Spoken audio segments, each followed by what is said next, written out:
ನಮಸ್ತೆ, ಅಸ್ಸಲಾಮು ಅಲೈಕುಂ. ಇವತ್ತು ಮಾರ್ನಿಂಗ್ ನಾನು ಬ್ರೇಕ್‌ಫಾಸ್ಟಿಗಂತ ಹೇಳಿ ಬೆಂಗಳೂರು ಸ್ಟೈಲಲ್ಲಿ ಮೂಂಗ್ ದಾಲ್ ಖಿಚಡಿ ಮಾಡಿದ್ದೆ. ಸೊ, ಈ ಖಿಚಡಿ ರೆಸಿಪಿನ ನಾನು ನಮ್ಮ ಪಕ್ಕದ ಮನೆ ಆಂಟಿಯಿಂದ ತಗೊಂಡಿದ್ದು. ಅವರು ಒಂದಿನ ನನಗೆ ಖಿಚಡಿ ಕೊಟ್ಟಿದ್ರು.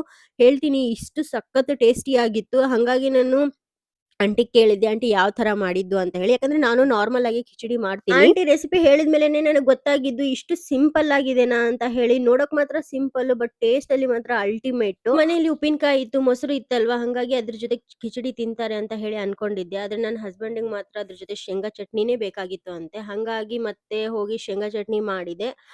ಮಾರ್ನಿಂಗ್ ಬ್ರೇಕ್‌ಫಾಸ್ಟ್ ಖಿಚಡಿ, ಮೊಸರು, ಶೇಂಗಾ ಚಟ್ನಿ, ಹಂಗೆ ಉಪ್ಪಿನಕಾಯಿ. ಸೊ, ಇತ್ತೀಚೆಗೆ ನಾನು ಆಜಾದ್‌ಗೂ ನಮ್ ಜೊತೆನೆ ಕುತ್ಕೊಂಡು ಊಟ ಮಾಡಿಸ್ತಾ ಇದ್ದೀನಿ. ಅವನಿಗೂ ಅಂತ ಹೇಳಿ ನಾನು ಸಪರೇಟ್ ಪ್ಲೇಟ್ ಕೊಡ್ತಾ ಇದ್ದೀನಿ. ಯಾಕಂತಂದ್ರೆ ಇವಾಗ ಅವನಿಗೆ 20 ಮಂತ್ಸ್ ಅಲ್ವಾ, ಹಾಗಾಗಿ ಅವನು ಸ್ವಲ್ಪ ಊಟ ಮಾಡೋದು ಕಲೀಲಿ ಅಂತ. ಆಬ್ವಿಯಸ್ಲಿ ಸಿಕ್ಕಾಪಟ್ಟೆ ಗಲೀಜ್ ಮಾಡ್ಬಿಟ್ಟಿರ್ತಾನೆ. ಅವ್ನು ಸ್ನಾನ ಮಾಡಿದ್ರುನು ಇನ್ನೊಂದ್ಸತಿ ಸ್ನಾನ ಮಾಡಿಸ್ಬೇಕಾಗುತ್ತೆ ಅವನಾಗಿ ತಿನ್ನುವಾಗ. ಗಲೀಜ್ ಮಾಡ್ಕೊತಾನೆ ಅಂತ ಹೇಳಿ ನಾನು ಅವನಿಗೆ ಅವನಾಗೆ ತಿನ್ನೋದು ಅಥವಾ ಎಕ್ಸ್‌ಪ್ಲೋರ್ ಮಾಡೋದು ನಿಲ್ಸಕ್ಕೂ ಆಗಲ್ಲ. ನಾನು ಪದೇ ಪದೇ ಅವನಿಗೆ ಅದನ್ನ ಮುಟ್ಬೇಡ, ಇದನ್ನ ಮುಟ್ಬೇಡ ಅಂತ ಹೇಳ್ತಾ ಹೋದ್ರೆ ಅವ್ನ ಕಾನ್ಫಿಡೆನ್ಸ್ ಲೆವೆಲ್ ಇವಾಗಿಂದಾನೇ ಕಡಿಮೆ ಆಕ್ಕೋತಾ ಹೋಗುತ್ತೆ. ಅದು ಮುಂದೆ ಫ್ಯೂಚರಲ್ಲೂನು ಎಫೆಕ್ಟ್ ಆಗುತ್ತೆ. ಹಾಗಾಗಿ ನಾನು ಅವನಿಗೆ ಏನಾದ್ರೂ ಮಾಡ್ಕೊಳ್ಳಿ ಅಂತ ಹೇಳಿ ಸಮ್‌ಟೈಮ್ಸ್ ಬಿಟ್ಬಿಡ್ತೀನಿ. ನಾಷ್ಟಾ ಎಲ್ಲ ಮಾಡ್ಕೊಂಡ್ವಿ. ಅದಾದ್ಮೇಲೆ ನಾಳೆ ಬ್ರೇಕ್‌ಫಾಸ್ಟಿಗೆ ಅಂತ ಹೇಳಿ ದೋಸೆ ಮಾಡಬೇಕು. ಅದಕ್ಕೆ ಅಕ್ಕಿ ಎಲ್ಲ ನೆನೆ ಇಟ್ಟಿದ್ದೀನಿ. ಮತ್ತೆ ನೆಕ್ಸ್ಟ್ ವ್ಲಾಗಲ್ಲಿ ಸಿಗ್ತೀನಿ. ಅಲ್ಲಾ